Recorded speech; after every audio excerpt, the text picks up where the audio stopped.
पता बा 2 दिन के बोरा ला के रखले रही है कितना ये राम ओहो कितना मोहकता बक फूल सब फेंके के पड़ी बुझाता और तू खाली कोहड़ा बरचल बट्टे एकरे के सब्जी बनाए त भैया अच्छा को तो लगता है कि आजकल भूतरे भैया के बने जी अब भैया कहां पे बान हो एगो खुश खबरी बा का खुश खबरी बा तारा से बताई जो नहीं थे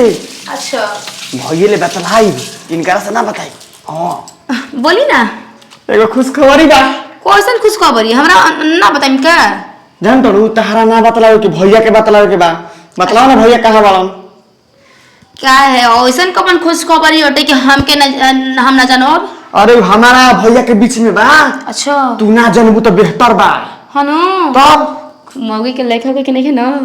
अरे तू हूं के दिन कहां चल जालू ना तो कौन खुश खबरी बटे सुनो ना हां केने गुलबाऊ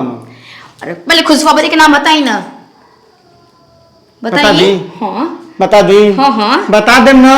तो चैन से ना रहबू बेचैन हो जेबू मतलब ऐसन कोनो बात होटे जी एकदम बेचैन हो जेबू हम कहत है ना कि बेचैन हो जेबू बता देम तो का बात है ये बताई तो पहले हां का बात है देखो हम सोचत नहीं कि बतलाई समझ लो सुनत नहीं हां बुलाओ उन्हीं के बताई हमारा बेचारा हेल्प करेला का पैसा से ले रहन का ना तो और तू सुनत नहीं जी आई है ने ओहन तब नु पता नहीं तहने ले हाय हां छोड़ा ना ना बताई बे का हो भैया का रे ना ए देवर जी देवर जी